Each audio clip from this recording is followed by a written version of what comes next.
want to give a few thank yous to the people who make Writers Week happen. So first, thank you, as always, to our tech crew up there, making everything run smoothly. We appreciate you. Thank you also to your teachers who brought you here, who worked hard to put this all together, especially Mrs. Eng and Mr. Anderson. Let's hear it for them. Thank you. And lastly, as always, we of course thank our boosters, without whom this would not be possible. So let's hear it for our boosters. Thank you. Awesome. Our guest this morning is author and artist Greg Neary. Neary has long been a storyteller. He has a background as an animator and a filmmaker, and now he is an award-winning author. His books include Knockout Games, Ghetto Cowboy, and Yummy, The Last Days of a Southside Shorty, which we have available for purchase up here for $17 today. So with that, please join me in welcoming Greg Neary. Thank you. So you guys are really lucky to have this. You know, I love the idea of a writer's week, and you all get to come up and share your stories. I'm a firm believer that everybody has a story worth telling. So a lot of times I go into schools, I like to hear, you all tell your stories too. My daughter goes to a creative arts magnet school, but she doesn't have anything like this, so you guys are really lucky. I love being around other writers too, because you realize that how different everybody is. Everybody approaches writing in a different way, write about different things. I have friends who write science fiction and horror and comedy and romance and all kinds of things. But I don't know anybody who quite approaches writing the way I do. So I'm going to talk a little bit about what storytelling means to me. These are a lot of my books here. I write for all ages, from high school down to grade school. I do novels, I do graphic novels, I do poetry and picture books. But the thing that connects all of them is that all my stories and all my fiction stories are inspired by something I stumbled across in real life. A place, a person, an event that I never knew existed. And it's kind of this thing that happens with every single book of mine. I'm just minding my own business, and a story literally almost falls out of the sky into my lap. And I come across something completely by accident that literally, stops me in my tracks, and I almost do a double take. Like, what? That can't be true. So every single story starts with this moment. It feels like discovering gold. Like we're in this room together, we're all just milling about, minding our own business. Everybody's into their own thing, and I look down and there's a piece of gold just sitting on the ground, and nobody seems to notice it. I mean, it's there in plain sight, but everyone's walking by it, they're like not seeing it, and I'm like, don't you see this gold just sitting here? So I reach down to pick it up, but it's kind of stuck. And so I start chipping away at it. And the more I chip away, the bigger and bigger that piece of gold gets.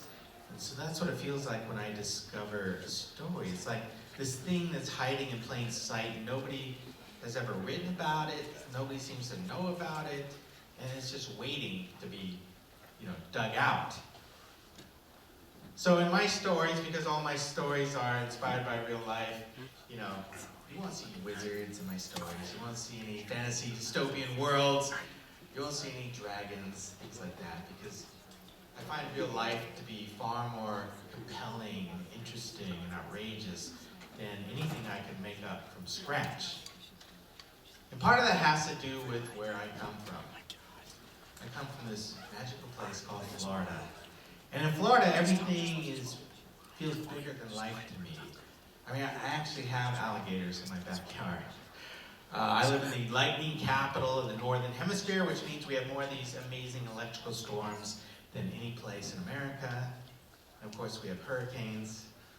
The other crazy thing about Florida, every time I hear a story on the news that I can't possibly be true, or it's not believable, there's about a 70% chance it's happening in Florida.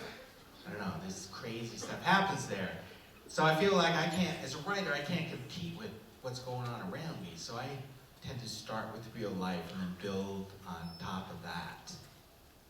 Now, the notion we have about writers is that we all sit in our rooms and we just write.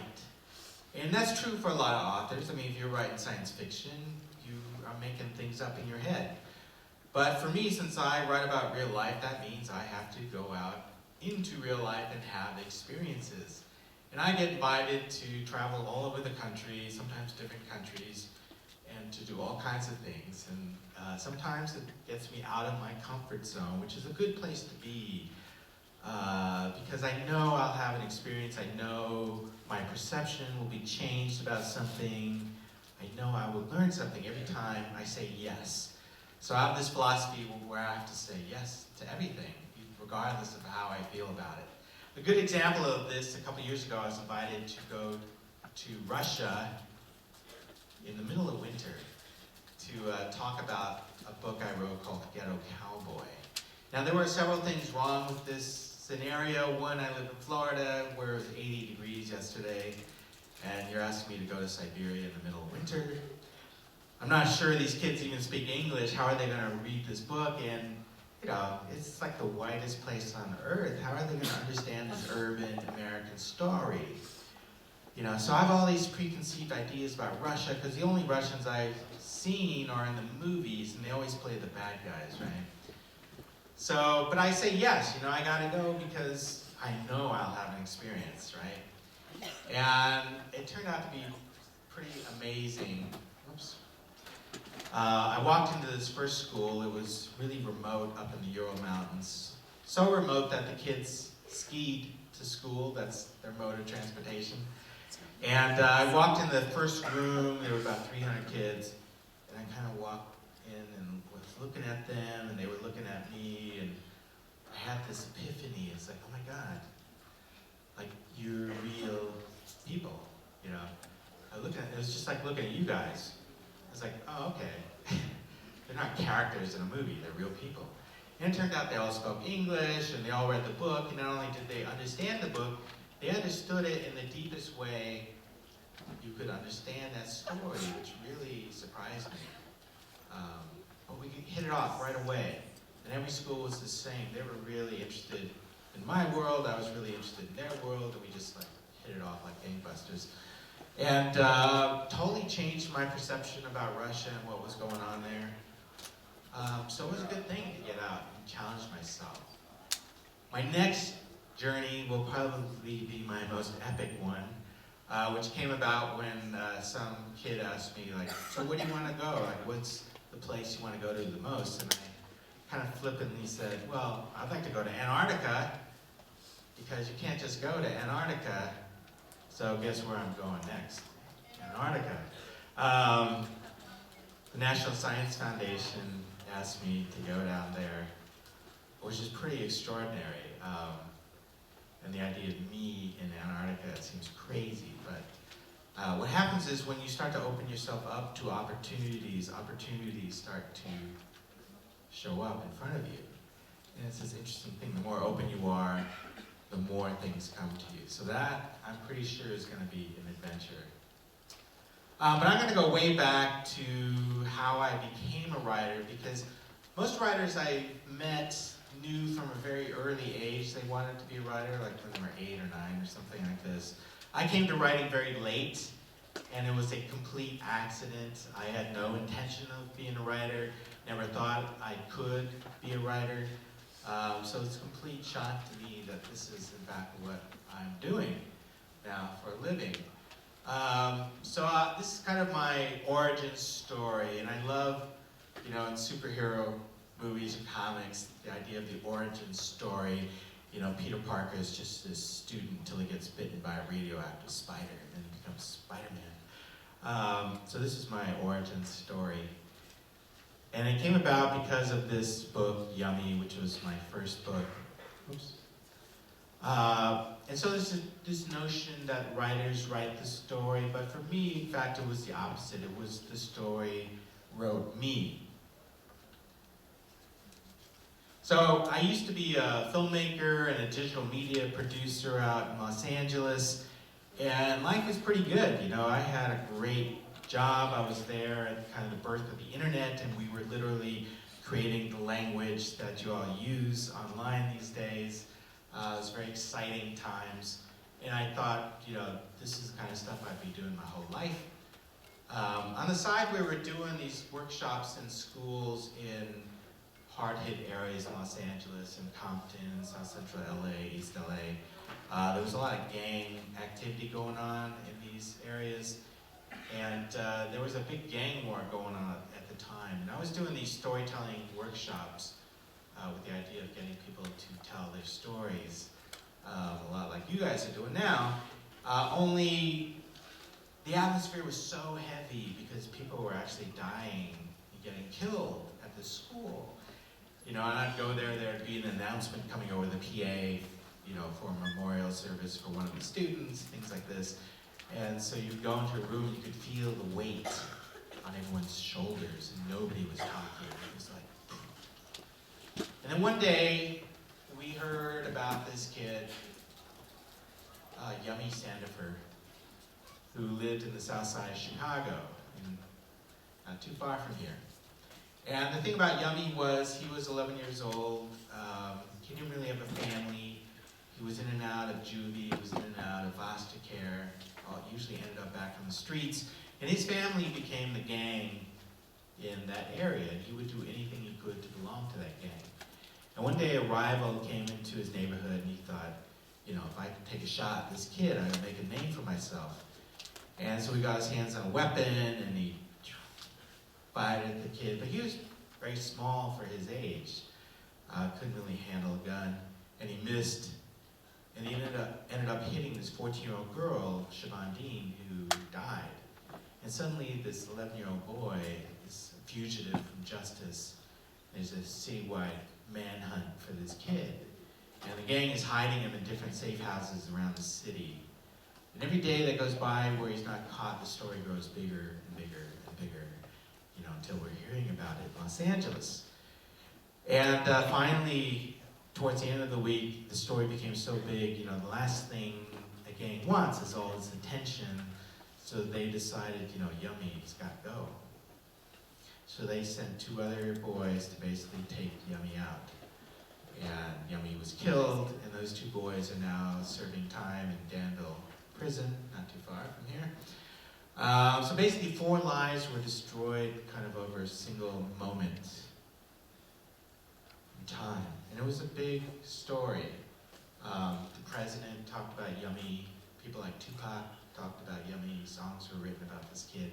He kind of became the poster child for everything that was going on in the inner cities in America at that time. And the kids I was dealing with a lot of kids who were getting sucked into gangs at a very young age, 9, 10, 11 years old. And, what happened was, once we started talking about Yummy, people started arguing about it, because we all knew some kid like Yummy, and some people felt he got what he deserved. Other people felt that he was as much of a victim as the girl that he killed, once we started to find out more about his life. And in that process of talking about Yummy, people started to share stories from their own lives, about their friends, about people who were in gangs, affected by gangs, and stories started to come out. So I saw that there was something powerful about Yummy's story that got people talking. And I thought, well, if I did something with that story, if I figured out a way to tell that story, it would have more impact than me telling some kid not to join a gang. So I was a filmmaker at the time, so I thought, well, I'm going to make a movie about this kid. And so I wrote a screenplay, and it's a powerful story. A lot of people wanted to do it. But every time I got close to making it, something weird happened in me, like something wasn't sitting right with me. And it was almost like this story was telling me, oh, I don't want to be a movie. And I was like, what? But that's what I do. I make movies. And he's like, no, I don't want to be a movie. And so it set me off on this journey to figure out, well, like, how does this story want to be told then? And I kind of explored a lot of different mediums. Maybe it wants to be TV, maybe it should be a theater piece or some kind of art installation or who knows what. That question always came down to why. Why do I want to tell this story so badly? That's a good question to ask yourself when doing a creative venture. Like, why do I want to do this?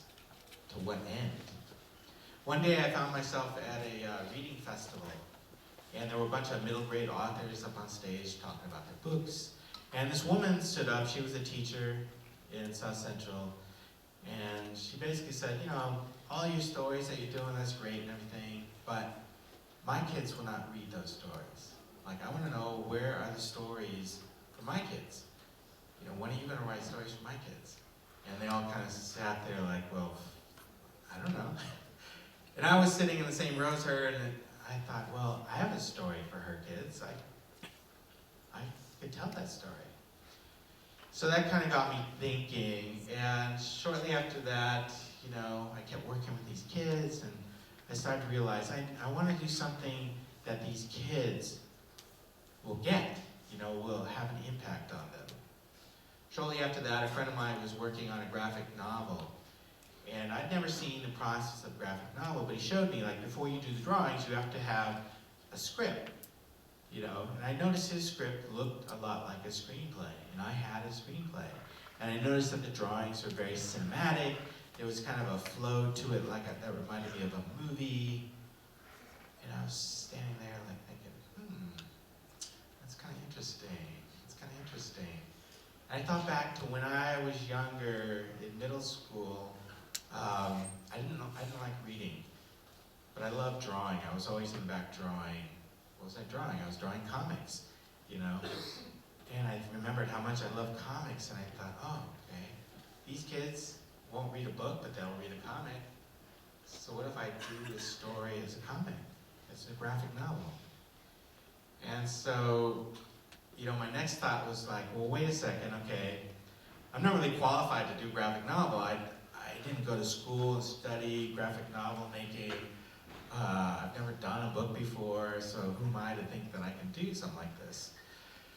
But then I realized, you know, okay, here I am today. I'm this guy who's never done a graphic novel. So if I try it and I fail, I'll still be the same guy. Like, so what do I have to lose, really?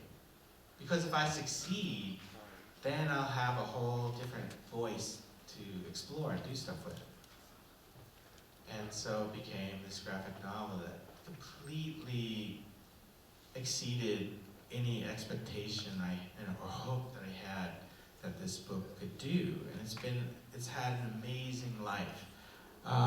It came out in 2010, and it's one of these books that just keeps going and going and going and going. And I'm talking about it today as if it's a new book that just came out. A lot of schools are using it in their curriculum. A lot of juvenile facilities are using it. And it's gotten this amazing reaction. I mean, I've seen people physically fight over this book to get it. Because it's always checked out. I mean, someone just came up to me last period and said, I've wanted to read this book for 2 years, but it's always checked out. I can never get it. And so for every copy that's out there, I feel like there's hundreds of people reading it. And I know it gets handed around a lot too, so that's pretty cool. And the cool thing about comics is that, you know, the thing about making a movie that was wrong is that movies are so visceral and immediate that this story would overwhelm you, you know. When you go to a movie and you know it's going to be heavy, it's kind of a drag, you know. It's like, okay, I'm ready to see this movie. But comics are very childlike. You know, we think superheroes, we think fantasy, so it kind of disarms you. And you think, okay, comic. And then this story shows up. And because the comic, it's almost more powerful because it's unexpected. And the beautiful thing about comics is not only do you have words to work with, you have images to work with. And the combination and the choices between one and the other together really gives you a lot more tools to work with as a storyteller. This is very exciting, and there's no real rules to it because it's relatively young as a format. And so you can do anything. Anything is possible, I feel, in a graphic novel. And this story became a story about perception because everybody saw this kid differently. I mean, the media portrayed him as this sensational, pint-sized killer. You know, politicians used him in a certain way. even in the neighborhood, people knew two sides of him. Some people knew this kid who carried around a teddy bear and loved sweets, that's why they called him Yummy. Other people knew him as this hardcore gangbanger who would steal their lunch money and things like that. So everybody saw this kid in completely different ways, but at the end of the day, he was just this 11-year-old boy on the run who had, he had nobody to turn to. He was all alone. Literally everybody was out to get him. And his story, ended tragically. But one of the things we can do as artists, as writers, I can't pretend to have all the answers to anything. But I can certainly raise the questions that aren't being asked, the tough questions. And one of the reasons I like to write is because I want to get people talking. Create a dialogue around something, particularly like gangs, which is a hard thing to talk about. But if you have a book like this, puts everybody in common ground, you have something to talk about and around and with. It can be a powerful experience. And so, I've had amazing encounters with this book all over the country, in schools and juvenile facilities. I see kids like Yummy all the time. And I've been getting letters and emails from kids for years that are really powerful, not just fan letters, but from kids who recognize themselves in Yummy's story and realize if they don't change their life, they might end up like Yummy. So actually wanting to change physically, how they're living their life. And that's a pretty powerful thing. And the fact that, you kind of stirred that in them through a book allowed them to get some perspective on their life that they didn't have before. It's hard to have perspective when you're young because life is happening pretty quickly. But art gives you a point of view outside yourself sometimes that reflects back on you. And that's one of the great things about art. So that one experience kind of opened up my whole mind to the possibility of making books. And it happened a lot quicker than making a movie, which attracted me. I could tell it a lot quicker. Because as a filmmaker, I was spending 90% of my time trying to make a movie as opposed to actually making the movie. Whereas a writer, I could just sit down and write. And it was much more immediate and satisfying. And so all these stories started to come to me, and they all came from different places, completely out of the blue in the most unusual ways. Knockout Games was a novel that came about from a school visit in St. Louis. When I showed up at that school in the morning, I did not know there was a book waiting for me in there. But what was going on at that school was so unusual, like I'd never seen anything like that. And after spending all day there hearing stories from people, my reaction was like, wow, that sounds like a book. And their reaction was kind of like, well, yeah, why do you think you're here? They wanted me to write their story. That's why they invited me there. And it turned out they were right. They had a story. I couldn't stop thinking about it once I got home. And so I was actually working on a different project. I dropped that project, and this thing just came out like faster than any book I ever wrote. I wrote like 320 pages in 2.5 weeks, which is insane. But sometimes you've got to go with where the movement is. Things happen, you got to jump on it before it leaves. Surf Mules came about because I was taking a walk on the beach, and it was kind of a foggy, moody day, and I noticed out in the water there was a circle of surfers sitting there, and it turned out to be a funeral for this surfer who was killed, and they were spreading the ashes, and it was kind of very primal, and they were drumming on their boards, and it was, I was like, ooh, what's that? And so a story was born out of that, because I wanted to know, like, who was that kid that died? How did he die? What happened? What was his story? So that book was born out of it. Johnny Cash, I wrote a book about. I did not grow up as a fan of Johnny Cash, but I stumbled across some handwritten letters that he had written about his childhood. And those stories about his childhood, like, I had no idea who he was. I mean, I knew who he was as a performer, but I had no idea where he came from, what his story was, and those stories about his childhood just floored me. And I realized nobody had ever really told those stories before, especially for young people. So I wanted to see that book, and nobody had written it, so I figured I guess I'm gonna write that book.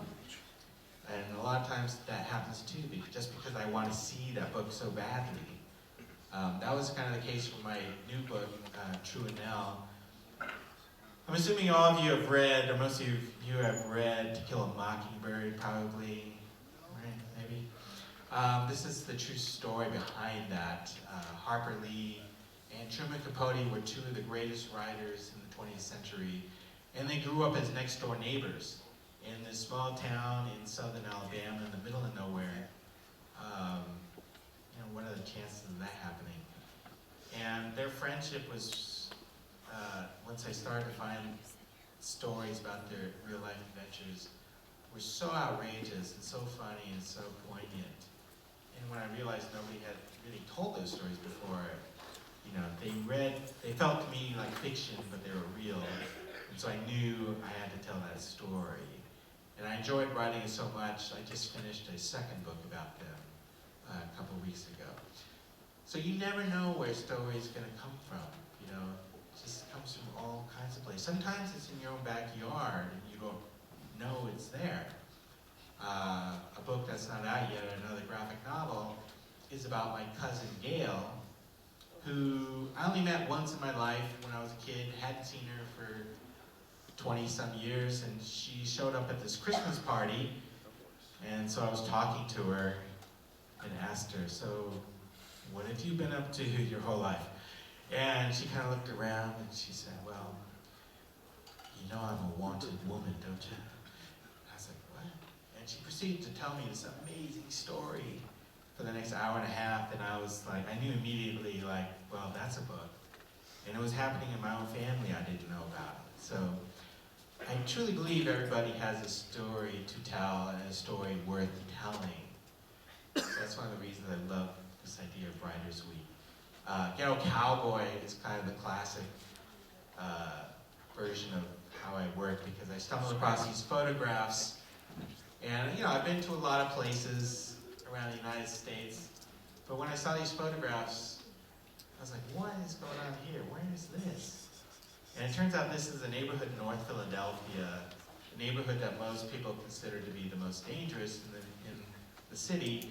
And yet in this neighborhood is this whole world of black urban cowboys going on. And it reminded me of a kind of modern day Western. And I was like, whoa, how does that happen? Like, how are there cowboys and horses in the middle of the inner city? Like, I know there's a story there, because that kind of stuff doesn't just happen by accident. So there's a story about why. And I want to know what it is. And so just the process of digging into that, I see pictures like this, I see characters. And I think, oh, that's a story right there. So sometimes, it's born of visual image from an article or somebody telling me something. A lot of kids who read that book will ask me if I will ever do a sequel to it, and I was always like, well, I've never done a sequel, so I would need another story. And this one kid kept bugging me, like, I have an idea for your sequel, and I was like, okay, let's hear it. And it turned out he's from that neighborhood, and he started telling me about this other stable in this other neighborhood, and in that stable is the only African-American polo team. And the story behind that polo team was so astounding. Like, it's like, yeah, I think you're right. I think that is a great story for a book. And so that's actually going to be my next book. So it's become this very interesting thing, circle of life, where I have a relationship with my readers, and they tell me things, and I tell them things, and we're sharing. Sometimes they inspire another book, and you never know what's going to happen once you walk out that door. So I'm trying to give voice to stories that most people don't know are out there. Sometimes they're happening in their own backyards. I talked to a lot of people in Philadelphia who live literally like a mile from there and had no idea this kind of thing was happening. It's what we do these days when we stumble across something that's outrageous or funny or tragic or moving. We share it, We share it using social media. We post things online. And I'm doing the same thing, only I'm, doing it through a book. Because a lot of you haven't necessarily had the opportunity to get out into the world, to travel. I talk to a lot of kids who've never been out of their neighborhood. And because I'm lucky enough to do this, I feel in a way I'm a reporter bringing back these stories, you know, from the front line. And you never know the impact that it might have on somebody. This is a kid named Raekwon who lives in Tampa, which is where I live. And I first met Raekwon when he was in 5th grade. And he was pretty much a kid who was going nowhere quickly. He was always getting suspended and in detention, butting heads with his teachers, pretty much failing, and never read a book really cover to cover. And one day he was in the library serving detention, and the librarian gave him a book of mine called Chess Rumble. And he kind of looked at it and was like, I don't want to read a book about chess. Tossed it. But there was nothing to do, sitting there, and he picked up the book again because there was pretty cool artwork in it. And that book is written in free verse, so, you know, pretty easy to read. He just started naturally reading it. And he ended up taking it home with him, and that became the first book that he ever really read, cover to cover. And he showed up at the library again the next day and asked, do you have any more books like this? And the librarian gave him another book of poetry, and he took that home and read it, and came back the next week, got another book, took it home and read it. And this kept happening week after week, month after month, until he kind of worked his way through all of those books. And finally, he came in and he asked, you have any books by this guy named Shakespeare? Yeah. He'd heard Shakespeare had written some poetry, so they found a book of sonnets and they gave it to him. And, you know, not only did he understand it, which is a feat in and of itself, but he actually liked it. And it turned out he had secretly been writing his own poems and filled up 2 notebooks of poetry. But he ran with a pretty tough crowd, so he couldn't really come out as a poet, you know, because that wasn't going to fly with his friends. So it's kind of this secret that was going on with him. But he shared it with this librarian, and when she started reading him, she realized, like, oh, he's writing about his life, you know, the life that he never talked about with anybody. Suddenly she understood who he was and why he was always acting out and what he was up against in real life. And she was like, you need to show these to your teachers. And he didn't want to, but eventually, you know, she encouraged him enough to where she didn't. He shared them, and they had the same reaction. So they started to see him more as a person and less as a problem, and they started to allow him to use his poetry to do assignments, and he started to open up, even reading some of his poems out loud to his classmates. And, you know, his grades started to go up, and not only did he make it to high school, which I thought he never would, you know, he made it to this creative arts magnet school that my daughter goes to, and you have to audition to get in, and he auditioned with his poetry, and he got in, and he was so excited. The first person he wanted to tell was not his mother, but he wanted to tell me. And I thought that was odd, you know, why do you want to tell me? But because to him, it was all about that one book. If it wasn't for that one book, like, he wouldn't be there. And recently he just graduated, and now he's going to college, and still he attributes it to that one book, which is pretty amazing to think that something you did could have such an impact on somebody that literally changed their path through life. And I've had that happen to me too. You know, I always thought of life as this hallway. You know, you're standing here, there's a door and an exit sign down there, and like, okay, this is my path in life, I'm walking down it. But as you're walking down it, you start to notice there's like doors on either side. Mostly they're closed, but occasionally ones open up a little bit, and you kind of peek in there, like, what's going on in here? So I feel like my life has been, I just opened up one of those doors and wandered in, and it's like, what's going on in here? And it turned out to be books, you know.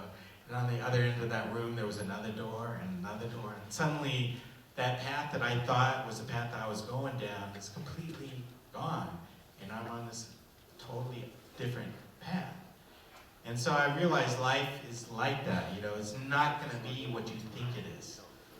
And the most powerful thing you can do is kind of give yourself up to it. Because I found that once I opened myself up to the possibility that different things might come my way than I thought, and I was open to them, like really incredible things started to happen.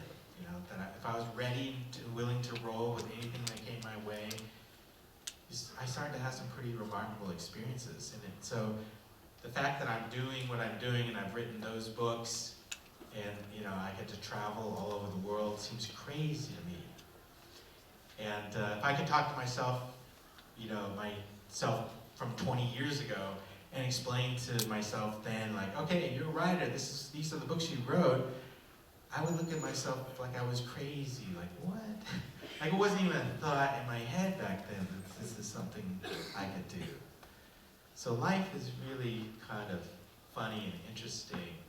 And if, everywhere I go, I meet somebody kind of like Rick Blunt, somebody who stumbled across one of my books and has had a real profound effect on them. And that's, you don't need anything more than that to keep going as a creative person, to see the actual impact that something you did has on people.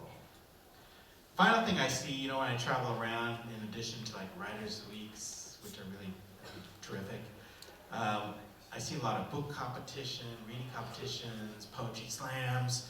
I have all these war metaphors, battles and bombs. And I was always wondered about that. Like, what's up with all the war metaphors? Then one day I stumbled across a school that had made a tank out of books. And it was called Weapons of Mass Information. And I started to think like, oh, okay, maybe my story's like ammunition and I'm just firing them out at you all. And if I'm lucky and I get a direct hit, maybe I can blow your mind. And that would be a good thing.